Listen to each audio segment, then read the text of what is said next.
government must face their wrath. Last night's rains in the capital, Accra, wreaks havoc on several homes and businesses. We'll take you live around the city. We will also take you to the Volta region, where the House of Chiefs have suspended the traditional leadership of Alavanyo and Nkonya for failing to maintain order in their communities. In sports, Black Stars coach Kwesi Appiah expected in the country today. We'll bring you a live update on his arrival. And on the international front, presidential elections in France looms, but there are fears the Paris shooting could affect the outcome of the polls.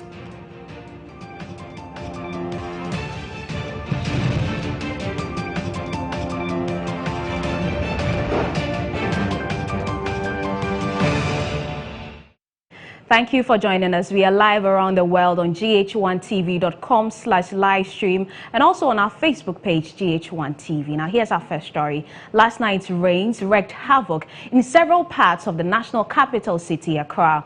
Residents in areas such as Adabraka, Sahara and Odona spent the night salvaging what is left of their belongings after the 2-hour rain. Enes Latte is our correspondent on the beat in affected communities, and he has joined us live on Newsroom. Ernest, which part of Accra are you, and tell us about the situation?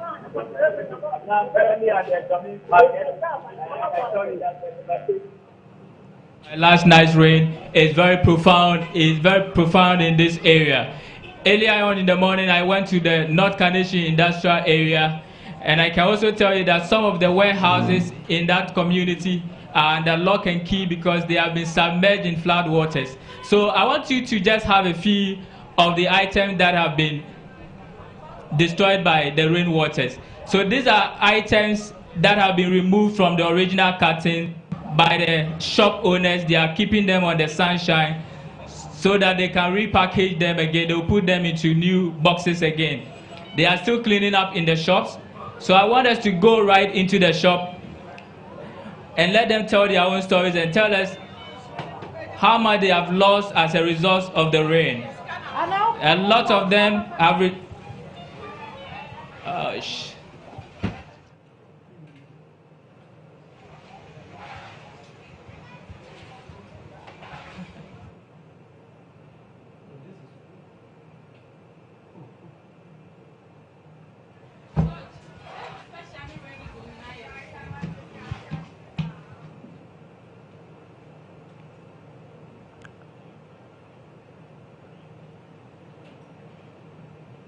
And so that's our reporter, Enes Latte.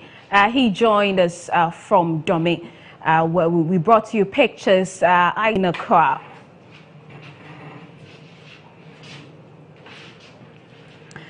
And so, as you can see, they are trying to bring out the items. I can see bags of rice, and they are all being brought out of the various shops to be dried up. This is the situation in Dome, and that's our reporter, Enes Latte, and he will be interacting with some of the affected traders. We want to understand how they are coping after the rainstorm. So Enes is ready for us. Hello, Enes. Okay. All right. Hello. Yeah. So I have one of the shop owners. Go yes. ahead. So I have one of the shop owners who was affected by the rain, and he's going to account how much he has lost as a result of the flood waters. And as you can see behind me, the cameraman will show you they are still cleaning up the shop. But let's talk to the gentleman. Hello, sir. Hello. GH1 TV. How much have you lost to the rain? Thank you. It's a lot. You know, when you came earlier on, I told you I've lost more than 30,000 Ghana cedis. But after assessment, what I've lost is more than the 30,000 Ghana cedis that I told you earlier on.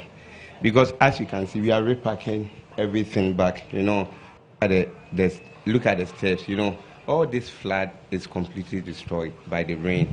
You understand? And what the flood has caused us today, and it has caused me. You know, today I didn't work because normally when I come to work, I display my words here, then I start selling. But since I came here since 5 a.m., I've not worked. I have to take water out from the shop. I have to put the place in order, and I can't sell. Today, everything has become standstill. As I talk now, I've lost a lot. I think the government have to do something about it. You know, contracts were awarded to people in the market, and since there was a change of government, you know, most of the contracts were cancelled. You understand? And I think that has resulted in this thing that we find ourselves, because I've been here for more than 2 years, and I've never experienced this thing before.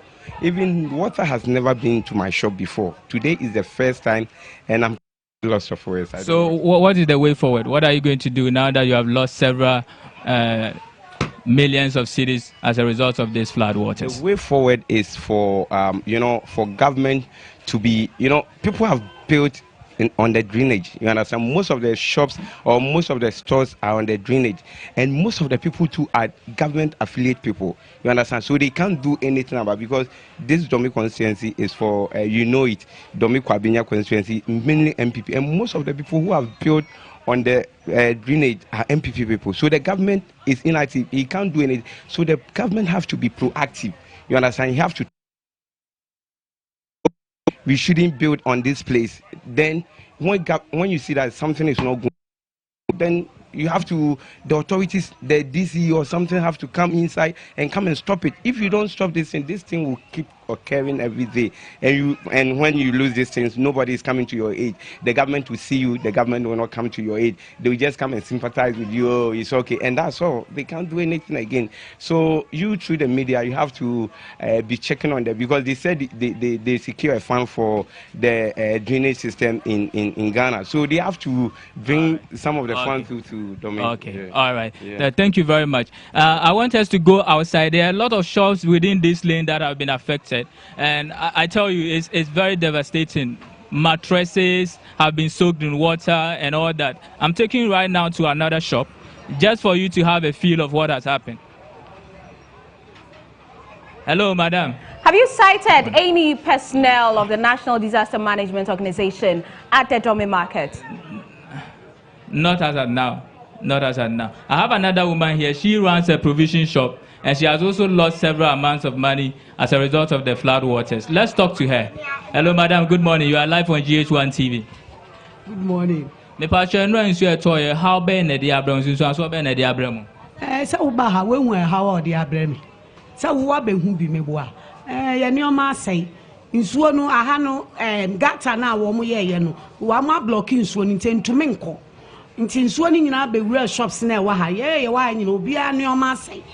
Say wo hu ni amecha ni nti say wo mo ba authorities ba na wo mo be hwe ne a wo betumi aya ma ye ni menim ya. Saa na nsuo ni ba beto de say be ha atwi. And the debia ye be sa na ye nneoma se na ye tugu na ye se na ye tugu da bi nte se wo mo ba na wo mo be hwe maye dan bi so si ekira eno so se wo mo ba be hwe ka ho na wo mo hwe ne a wo mo betumi aye wo mo de amaye na ye so ye nya ye privacy aye ye adwuma. Why? Because ended the whole day o kire nyina ye nya adwuma e se ye di yi nneoma ni nyina na ye di siesia. Wow. So Kevin, you heard it all from the lady. She runs this provision shop. And as you can see, several of items have been submerged in water. So what they are doing now is they are cleaning up new curtains here, that they are repacking some of the items into it, just to ensure that the rest of the properties that are left. But there's another woman who runs a mattress shop here. And as we are unable to have that interaction with that woman now, thank you very much. We'll try and touch base with the authorities, the Metropolitan Assembly, the NADMO, and find out what they are doing, because the rains are coming in, and to see whether there are any measures put in place to reduce the effects of the flooding when they occur. This is Newsroom on GHOne TV. Let's move on and do some other stories now. The Judicial Service Staff Association of Ghana are asking government to pay all outstanding allowances or face their wrath. According to the leadership of JUSAG, the arrears, which date as far back as October 2016, has plunged members into severe hardship. Wilberforce Asari is our correspondent. He's our court correspondent, and he joins me in the studio. Wilberforce, good to have you in the studio. Take us back to 2016. How did this whole issue about their conditions of service and their allowances begin? Well, so Abna, the judicial service workers have been fighting for the implementation of their consolidated salaries since 2015, actually. And up to date, the consolidated salaries have not been implemented. Right down to the election 2016, they had to call off one strike action, which was actually pushing for the implementation, just because they wanted the elections to happen so that they could continue with the government that will be in power. Now, a new government have come into power, and 4 months down the line, these consolidated salaries have still not been implemented. I remember somewhere in January, the Attorney General, the Minister of Justice, Gloria Kufu, met with the members of GHOne. Absolutely, and promised them that they were going to expedite action on the implementation of their consolidated salaries. Now, 4 months down the line, because it has not been done, that is what has necessitated this action from the leadership of the Judicial Service Staff Association by this letter that they have served on the Judicial Secretary and also the Chief Justice. But do we know whether in their interaction with Madam Gloria Kufu, there were any timelines given as to when these consolidated salaries will be given to them? Well, indeed, the Attorney General did not give any such timelines, except to say that there are timelines that are set already in the payment structure for the judicial service workers, and is always quarterly based. And so the judicial service workers are saying that the last quarter payment for last year, 2016, has not been paid. Another quarter has passed in 2017, and so they are now demanding that the last quarter of 2016 be paid ahead of the new quarter that they have just entered into by way of 2017 April. But tell us, they've given an ultimatum. If we have the workers of the judicial service staff leaving posts, what will be the impact on our courts? Well, very, very devastating. They have embarked on about 3 strike actions, and all those 3 strike actions in the year 2015 and 2016 brought a lot of havoc to the judicial service, and for that matter to the adjudication of law and justice in our country. Once they are not there, the courts literally grind to a halt. And so it is important that government, and for that matter the judicial service, go to every length to do something to avert another strike action by judicial service workers. All right, Wilberforce, thankfully, we've been joined on the line by the president of GHOne, Alice Nati. Thank you for your time, sir. Tell us, in your interaction with the Minister of Justice, Madam Gloria Kufu, what was the decision? I don't understand the question. We haven't had any interactions with her. You met her early this year. Is that not right? GHOne has not met her on any issue. Did government make any promises to GHOne? Well, let me say that the letter you have is not a press statement. It is a statement issued to management of the judicial service and our government. It is an internal communication, and what we have done is to communicate the concerns we have to management and to ask them to, do something about it to avert and action. And in doing something about it, what do you expect from your management, as you say? It's obvious. It's obvious. Release of funds. I think it is even contained in the document. And so what happens if, until the date you've given, you haven't heard anything from the management? We have stated in the letter you have that if we don't hear anything by 26th, we will advise ourselves. That advice will come from the National Executive Council. Do we have any idea what form of that advice will be? I don't have an idea as to what that advice will be myself as of now. Tell us, we understand you are asking for your arrears. Is it the arrears or the allowances of the consolidated salaries? Let's address the issues contained in the letter. You find that we have indicated that some allowances due us as far back as October 2016 have been outstanding, and nobody has communicated to us as to what is being done about it. This is affecting our people, our members, and their work. So that is what we have raised. All right, we are grateful for your time with us. That's President of the Judicial Service Staff Association of Ghana, Alex Nerty. And also in the studio with me was Wilberforce Astari. And so we've heard from him. Wilberforce, thank you very much. We look forward to the coming days, whether we hear from government or the ultimatum is passed, and then we hear that advice that will come from the Executive Council. This is Newsroom on GHOne TV. Now, over 2,000 aggrieved workers of GHOne Forest Products Limited in the Asunafo North Municipality of the Brong-Ahafo region have called on President Akufo-Addo to come to their aid as the company has failed to pay salaries owed them for the past 11 months. The aggrieved workers registered their displeasure at the launch of the Planting for Food and Jobs project at Goso, commissioned by the president at Goso, after attempts to get their salaries proved futile. Some of the protesters further noted that the company has been shut down. We are over 2,000 plus workers. We've worked for the past 11 months. We've not received any salary. We have any effort to make our grievances be heard by the previous government failed. During the campaign, our father, our president, Nanado, came to us and made a promise that when he comes, GHOne will rise again. When he came for the past 4 months, the company has been shut down. Convener of the aggrieved workers, George Ejebwedi, also revealed the company failed to pay the 2,000 workers their salaries for the past 11 months, which has made life unbearable for them. We are suffering. Our children are being driven from school. Our wives are having problems. Our wives are leaving us for another people. More than 11 months salary unpaid concerning 2,000 plus workers. Nana promised that one district, one factory. Our district, we have a factory, not only a factory, one of the largest wood factory in West Africa. And we are not paid. This is why we are pleading. We have come to plead. We have come to beg. We know that he's a listening father. We have come to beg him that he should attend to us immediately.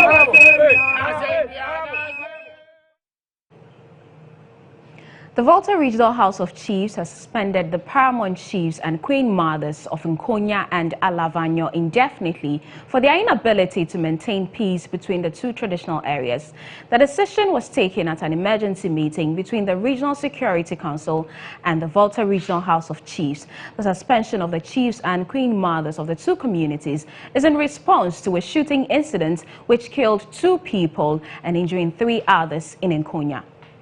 The Standing Committee of the Volta Regional House of Chiefs hopes the suspension will make the traditional leaders take responsibility for the actions of their subjects in a bid to bring a lasting solution to both communities. The two traditional areas, which have been engaged in a 94-year-old land dispute, which seem unending despite efforts by religious bodies, the National Peace Council and government to resolve it. In the latest incident, 3 men from Nkonya who allegedly went to their farms on Wednesday to tap palm wine were shot to death by unknown assailants. We can now speak to Dr. Archibald Lessa, the Volta Regional Minister. Thank you for your time here on GHOne TV. Tell us, what went into this decision to suspend the chiefs? Oh, thank you very much. Good morning. I think that is an issue for the Regional House of Chiefs to answer. But you were in that meeting with them? No. I wasn't. I'm not a member of the House. The House had their meeting and took a decision. I was hinted that a decision like that has been taken. Okay. But that is a decision solely in the authority of the Regional House of Chiefs. And we are not supposed to interfere in chief council matters.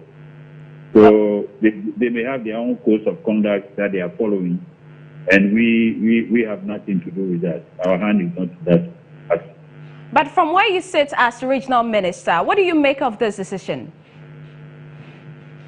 That's what I've said, Madam, that they may have reached some agreements with the chiefs of Nkonya and Alavanyu in the past that the House might have felt that they breached those agreements. And therefore, they may have their own disciplinary code that they are following. So it only shows that the regional house may be disappointed that maybe the chiefs of Nkonya and Alavanyu are not in control of their subjects. And therefore, they like to take an action that would force them to ensure that all their subjects obey the law. All their subjects don't take the law into their own hands. Because we visited a couple of times, and the chiefs and the people always assured us that this thing was not going to happen again. So we are surprised that these things are happening again. And the chiefs and the queen mothers and the leadership of the communities will have to make sure that all their subjects are called to order. So I know that I believe that as soon as there are indications that the subjects are under control and the situation is under control, I believe that the House of Chiefs will review their decision. But we as a VRCC are no harm in that decision at all. But we had a conversation with you yesterday, and you told us you were organizing an emergency meeting. What was the outcome of that meeting? Well, the meeting is adjustment. This is an emergency, and not all the Supreme Council members were around, but we called a few of them. We informally met and took some decisions. The most important thing is that the men are on the ground, the military men are on the ground. Even with me at the point is the commanding officer, the police commander and the regional crime officer are moving towards the scene right now. I'm meeting with representatives of the District Security Council of the Accra, and we are discussing the way forward. So the only assurance I can give the people of Ghana is that the situation is under control. And we all must play a role to restore peace and to maintain peace in the area. And that's why I always appeal to citizens from Nkonya and Alavanyu, wherever they are, that they should help us to maintain peace and order in the area. Because it doesn't help them at all, because this thing cannot be going on, and the investors would go there with their money to invest. Even when you go to the secondary school, the enrollment in Nkonya Secondary School is reducing. So we need to send a better picture to the whole world to make people believe that the area is safe for business. So thank you very much, Dr. Archibald Letta. We are grateful for your time with us, the Volta Regional Minister. Thankfully, we've been joined on the phone lines by the president of the Volta Regional House of Chiefs. They took that decision to suspend the chiefs of Alavanyu and Nkonya. Nana Soglo IV. Nana, welcome to the program. We want to understand what went into the decision to suspend the traditional leaders of Alavanyu and Nkonya. Alavanyu and Nkonya are all members of the House, and we are permanent members of the House. This conflict issue has been before us for a number of years now. Once the team was set up, led by the distinguished Bishop Lodonu, to look into the matter, and the Volta Region Chiefs Council. The decision came whereby both chiefs were called before the House. Both of them gave undertakings. And numerous undertakings have been given by these chiefs as chiefs who prevail in their community. As early as January this year, the paramount chief of Alavanyu complained of an incident in which one of his subjects was killed. He claims and he blames the Nkonya people. So we were forced to write a letter to the police, the regional commander, asking to investigate and to make sure that the culprits are brought to book. And we suspected that because of the fact that nothing has been heard from them and from us, what the police are doing, it may have been a retaliatory response. This is our belief, and we thought this is not a plan within the House to operate, and hence our decision to suspend both Nkonya and Alabanga's leadership from the House until further notice. And for the Regional House of Chiefs, is this the sure way to bring a lasting solution to that conflict between these two communities? No, this is not the sure way. But we thought the leadership of the traditional areas also have a responsibility to make sure that peace prevails in their various traditional areas. And such incidents cannot go unnoticed. From the information that we receive, most of the culprits come from within these traditional areas. And we believe that there is a responsibility on these chiefs to cooperate with the security agencies to bring these culprits to book. And it's our decision because we saw the traditional leadership are not doing very much to help the security agencies to fish out the culprits. You see, the culprits are within those traditional areas. And yet the traditional areas are not that big, whereby one can say that one doesn't know who and who is separating the crimes. So we thought if you do on the same on the traditional areas, it may not bring a lasting peace, but it serve as a wake-up call to the traditional areas to do something. Now, briefly, aside the suspension, are there any moves to support the efforts of the Regional Security Council to solve the problem in the communities? Yes, we have, because we have an immigration agency, a immigration committee within the House. And as I said, these committees have been set to task previously. But unfortunately, all attempts by the House to have this matter resolved have made these issues go as far back as 85 years ago. I believe it's a land dispute. And unfortunately, our hands are tied. We cannot get involved in land disputes. We're very, very limited in terms of what decisions we can take. Secondly, the issues about also the borders on criminality, which is something that we the chiefs also cannot get ourselves involved. The best we can do, as I said, to cooperate. This is with the security agencies in terms of like providing information, giving them information about the culprits, who we, as I said, obviously come from those traditional areas. These are the little things we can do to support the security agencies and the security forces to bring peace, lasting peace to the traditional areas. Nana, we are grateful for your time with us. Nana Soglo IV is the president of the Volta Regional House of Chiefs. You're watching Newsroom on GH1 TV. There's more after this break.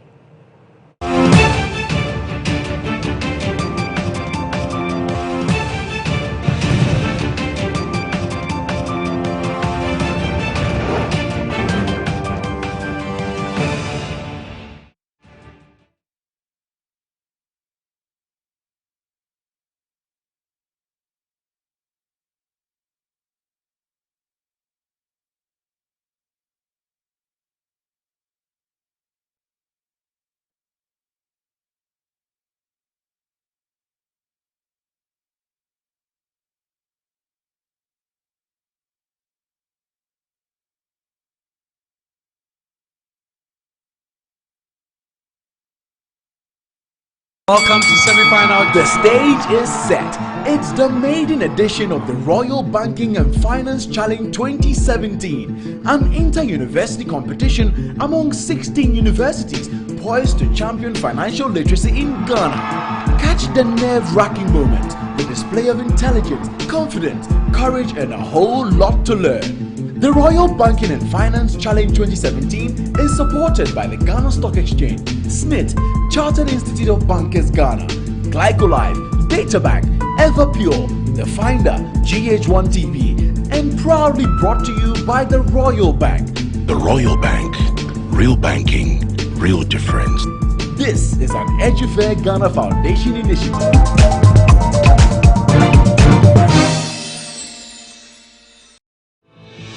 Africa's hottest show is back. And this year, MTV Sugar is heading south.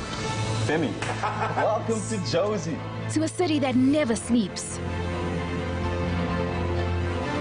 Fun! You can have fun here. Have you even seen my work? Art! Rubbish, man. How would you even know? MTV Sugar, down south. Don't mess with me. You're in Joburg now.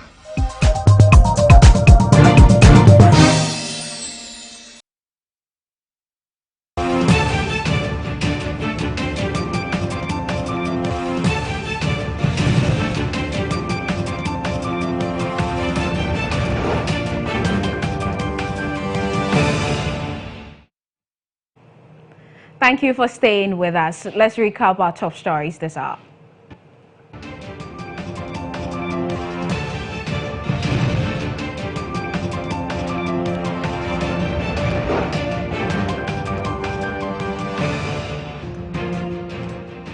Judicial Service Staff Association of Ghana demand payment of outstanding allowances or government must face their wrath.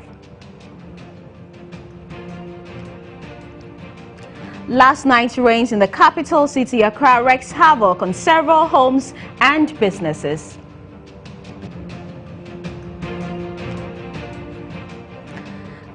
In the Volta region, the House of Chiefs has suspended the traditional leadership of Alavanyo and Nkonya posts.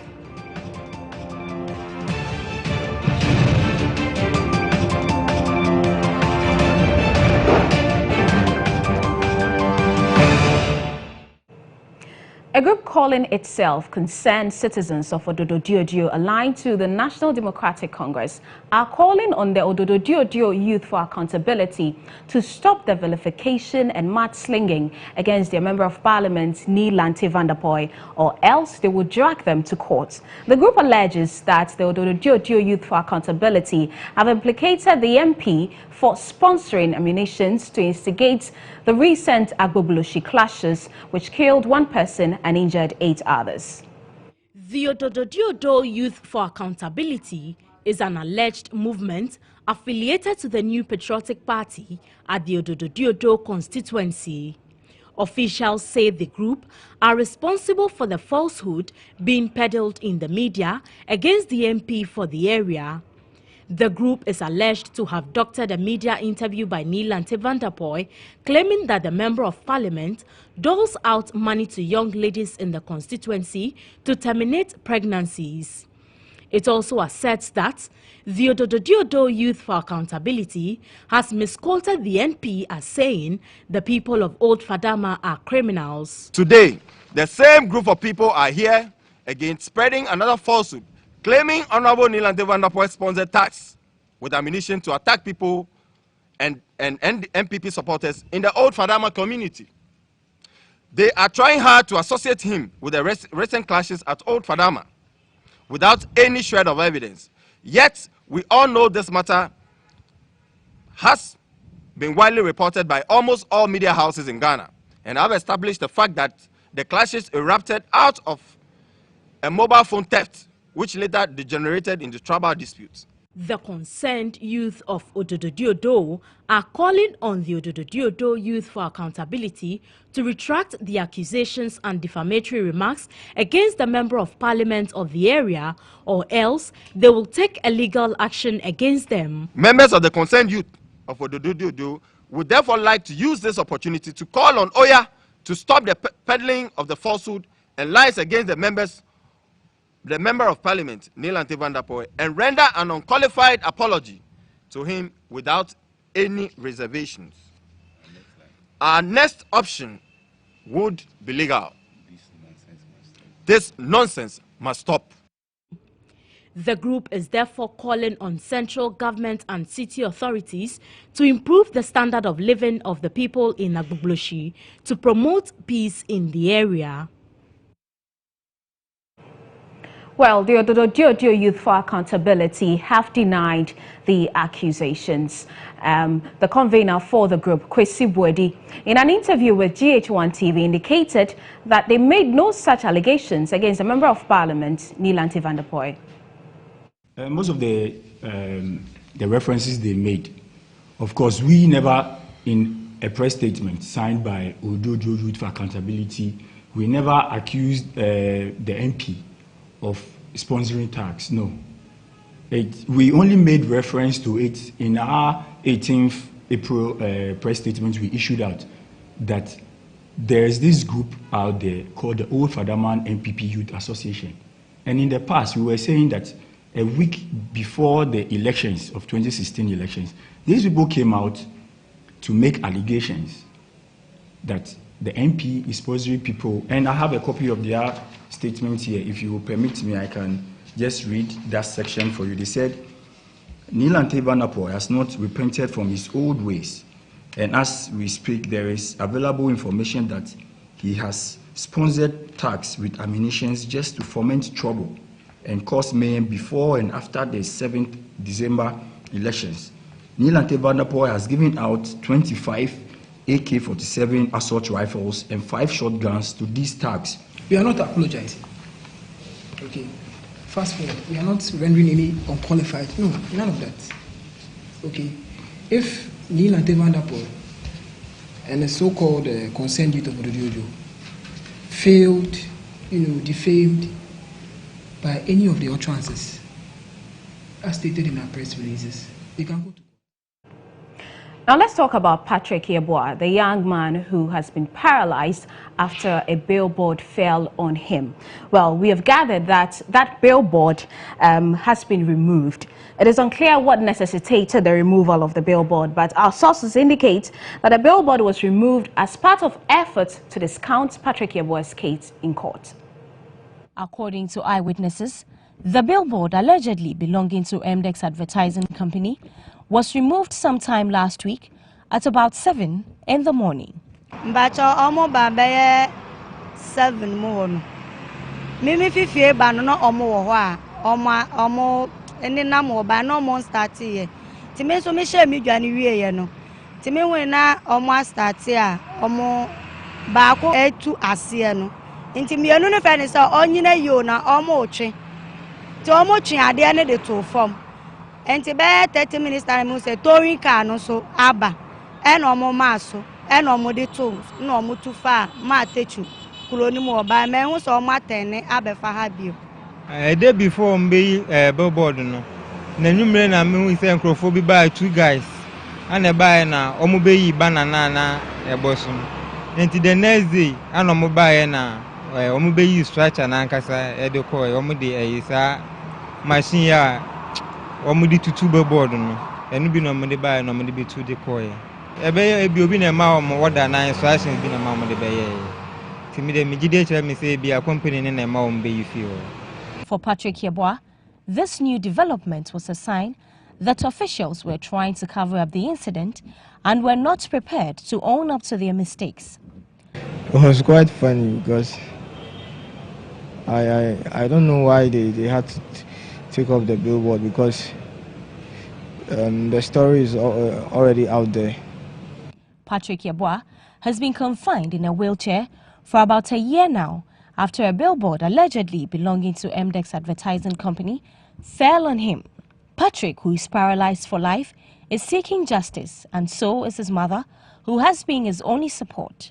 Fifi lae enwedin malana Patrick yekonyaba wano abachana wano wafoji yekonyama didin ne because the hostel asinyaba na yentola wafoji le yijin gbogbo me maganya agbanum. The news team on several occasions tried to contact the alleged owners of the billboard, MDEX Advertising Company, but officials have refused to comment on the matter. On March 28, Patrick's lawyer, Francis Osu, filed a suit against 4 companies, namely MDEX Company, the Lojokuku Municipal Assembly, the Road Safety Commission, and the Ghana Standards Authority. An 8-day ultimatum given to all 4 companies to respond to the suit has elapsed, but officials are yet to respond to the lawsuit. There has recently been a growing anti-Fulani sentiment in some parts of the country as cattle of the nomadic Fulani herdsmen in the Ashanti and eastern regions are said to be destroying crops on farmlands, resulting in fights between indigents and the herdsmen. Despite several efforts to evacuate the herdsmen from the towns, Fulani herdsmen and their cattle continue to terrorize local farmers and ravage their crops. But the herdsmen think they have mostly been misunderstood and wrongly victimized.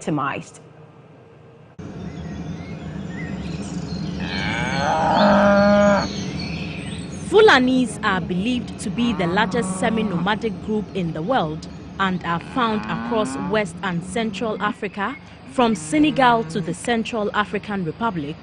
Unlike the more integrated city dwellers, the nomadic groups spend most of their lives in the bush. They herd their animals across vast areas, frequently clashing with farming communities. Disagreements over the use of essential resources such as farmlands, grazing areas and water between herders and local farmers have been a major issue of contention.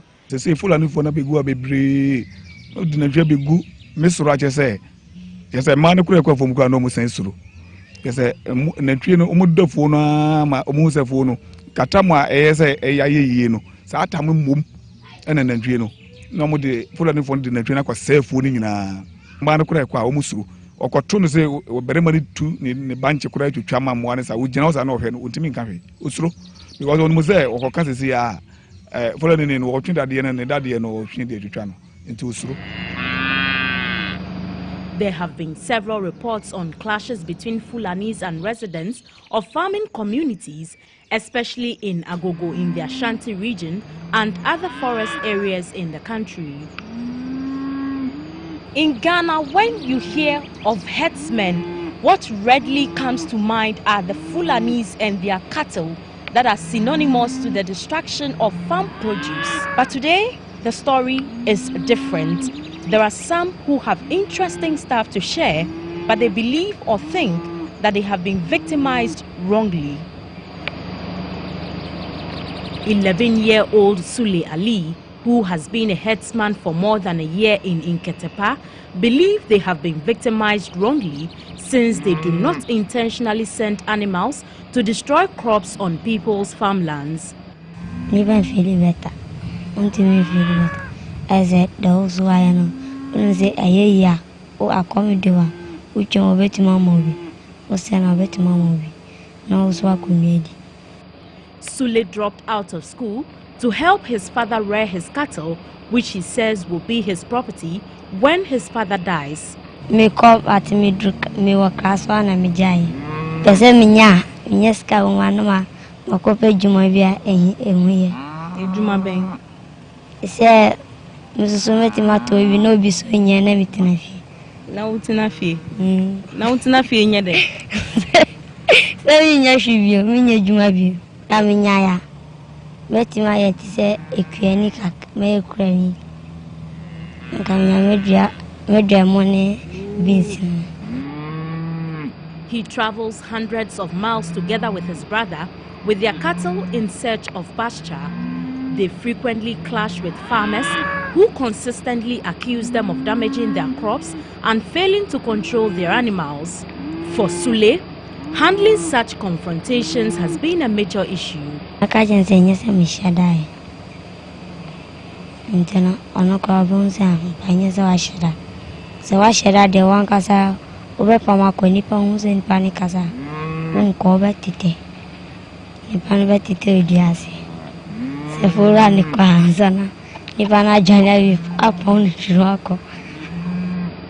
Apart from clashes with farmers, there have been allegations that some Fulanis have been involved in armed robbery, rape and communal violence, but the herdsmen in Nketepa have denied this allegation.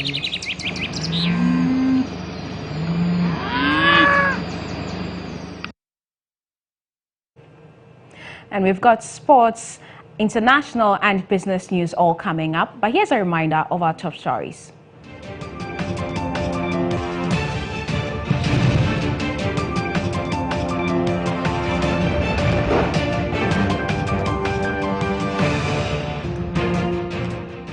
The Judicial Staff Association of Ghana are threatening to embark on a strike. They are demanding the payment of their salaries and their consolidated allowances. Parts of Accra have been wrecked following the torrential rains yesterday. Also, the traditional leaders of Alavanyo and Nkonya have been suspended following the clashes in those communities recently. And Black Stars coach Kwesi Appiah expected in the country today. We've got a live update coming up.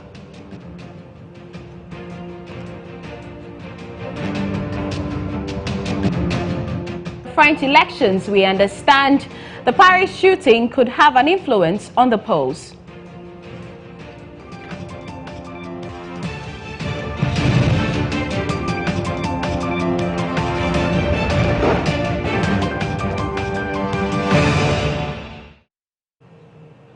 To some business stories, the Vice President, Dr. Mahmoud Bawumia, has begun engaging investors from different parts of the globe on the economic opportunities available in Ghana. Dr. Bawumia, who took part in the Invest in Africa session organized by the Whitaker Group, said President Akufo-Addo's administration is committed to implementing good policies that would support the economic transformation of the country. To provide a high-level access to deal with investor-related business bottlenecks, we set up also an investor relation office that helps businesses untie knots that hinders the smooth running of their businesses. We are engaged. This is what to say that at the highest levels in our politics, we are having a keen eye on the business environment and the business community, on investors, and how to help them go through any bottlenecks. Sometimes just that call will help open a door that would otherwise delay an investment and so on.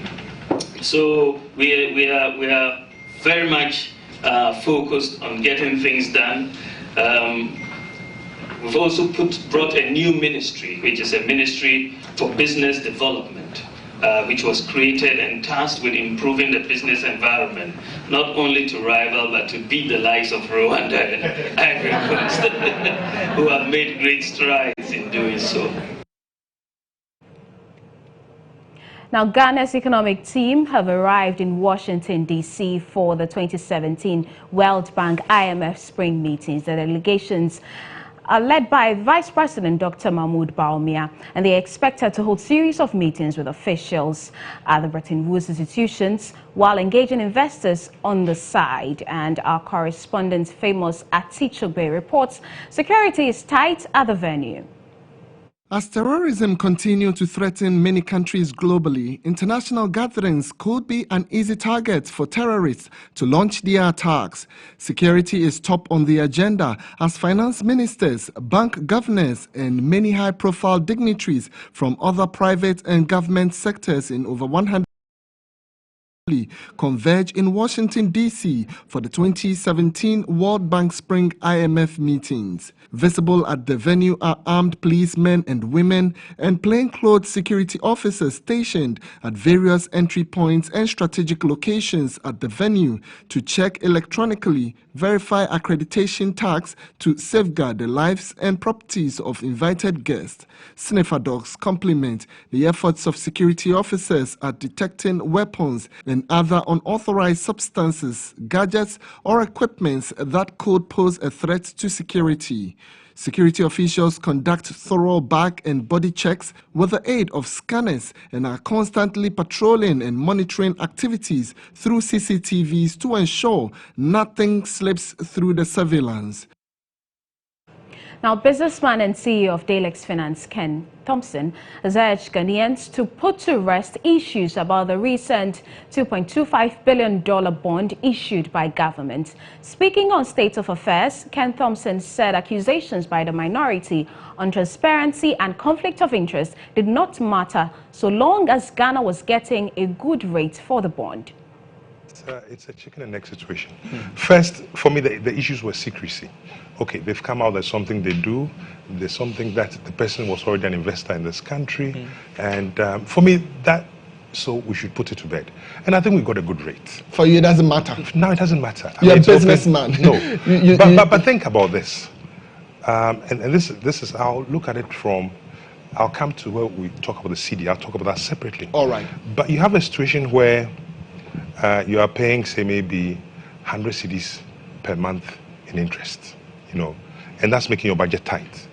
And somebody comes, and you know you need to reorganize your affairs to be able to increase your income. And somebody comes and says, okay, I'll buy that debt you have, and now you pay 30 cedis over instead of the 100 cedis. Yes, so really, you are in a better position than you were before. Of course, the issues of concentration risk come in, but you can't have your cake and eat it. On paper, at least for accounting purposes, we're in a better position in terms of our repayment schedule than we were before, and allows us to buy time to do the things that we need to do to revive the productive sector of this country, which is dead. So as far as I'm concerned, really, on that score, there's no issue. On the secrecy front, there's no issue. And I think we should, the argument should be put to bed. The issues about concentration risk, one person, those are all red herrings, really. So what are you supposed to do? Ken, if somebody comes up to say, oh, but Ken, you are on this board and you have this other person, Joe Jackson, on this other board, and it puts you in a situation where you can compromise things a little bit. Put that to aside, because let me give you an example. When we started Delex Finance, very few people would give us money. And at some point, about 90% of our funds were from one source. Of course, it was a risk. Was I going to sit in the office and say, well, this man can come in tomorrow and take his money, so I'll not take it? I needed the money to trade.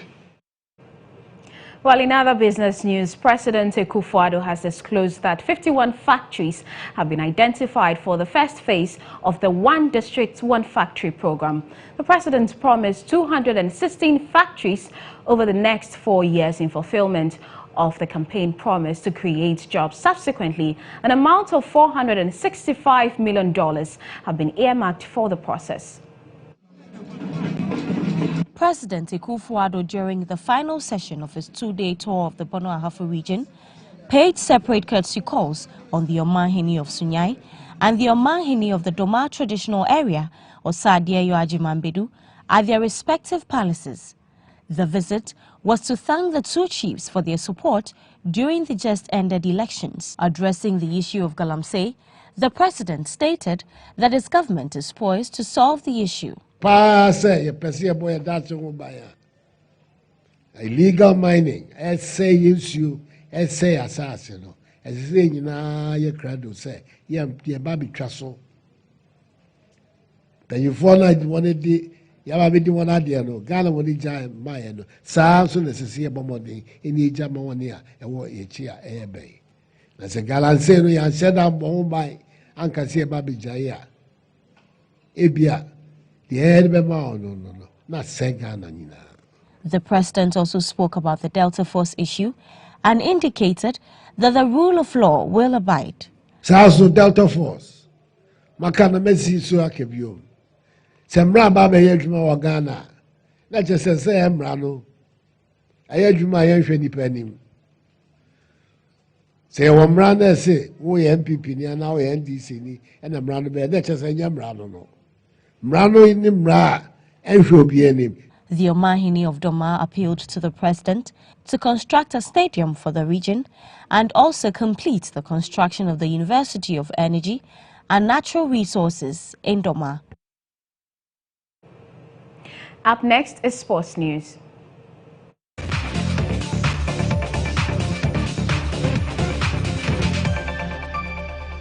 More than 30 Manchester United fans in Nigeria have been electrocuted watching the club's Europa League clash. Reports say a high-tension cable fell inside the viewing centre of the Calabar Municipal Local Government, causing an explosion which killed about 30 and injured many. There were about 80 fans watching the game at the business centre. The Cross River State Police Command also confirmed the incident and said the exact number of casualties would be confirmed later. When this incident happened, I was sitting at the front seat. So when I saw the reflection from the transformer, I was the first person to run outside. So when I ran outside, everybody, because they saw the reflection of the light from the transformer, so everybody was running to go out from the door. So as they were running, everybody was jam-packing themselves. So because the high tension fall on top of the zinc, so it contacted everybody there. So if you want to run and gun, if anybody come and get contact with some other person. United took the lead on the night and the tie when Hendrik Mkhitaryan drilled in a low finish in the 10th minute. But Anderlecht restored parity when Sofiane Henne scrambled home an equalizer after 32 minutes. Mourinho side with their own worst enemies with a shocking display of finishing as they missed chance after chance. Their cause also undermined by injuries to defender Marcos Rojo in the first half and a serious-looking knee injury to top scorer Zlatan Ibrahimovic at the end of normal time. The biggest concern will surround Ibrahimovic, whose knee looked to give way as he challenged for a high ball in the final moments of normal time. He managed to get to his feet and wave away the waiting stretcher, but was helped off as he limped down the tunnel at the Stratford end. Marcus Rashford's extra-time goal sent Manchester United into the Europa League semi-final at the expense of Anderlecht on a night of tension at Old Trafford.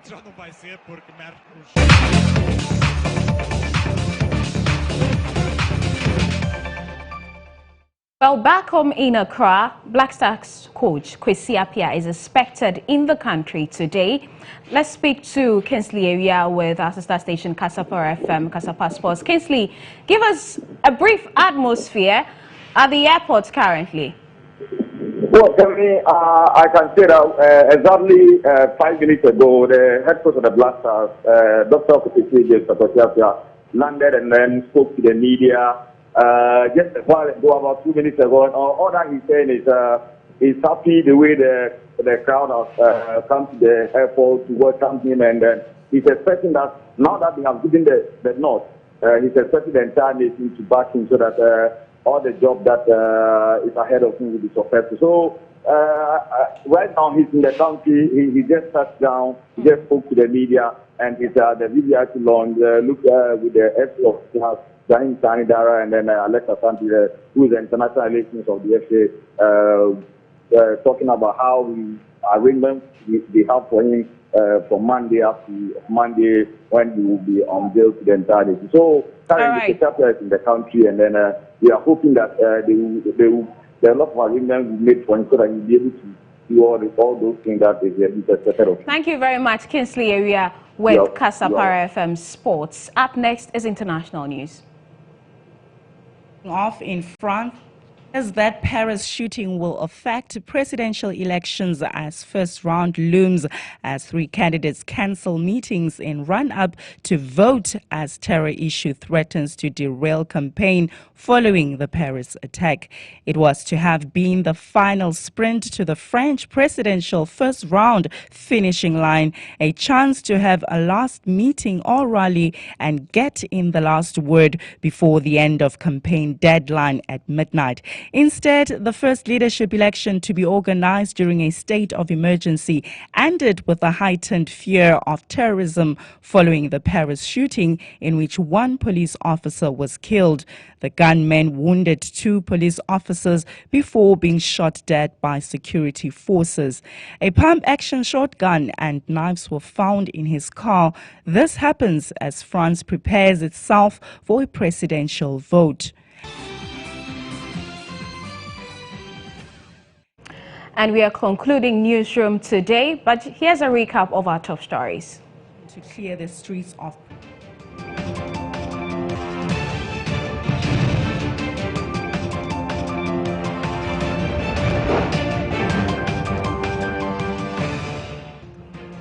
Judicial Service Workers Association demand payment of outstanding allowances or government must face their wrath. Last night's rains in Accra wreaks havoc on several homes and businesses. The Volta Regional House of Chiefs have suspended the traditional leadership of Alavanyo and Nkonya for failing to maintain law and order in their communities. And Black Stars coach Kwesi Appiah has arrived in the country.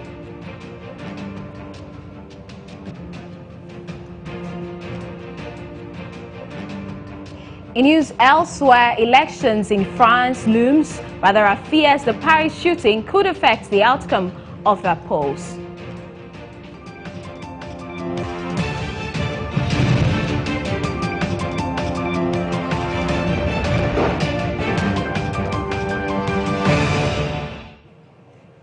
We We're grateful for your time with us on Newsroom today. My name is Abena Owusu-Nyamiche.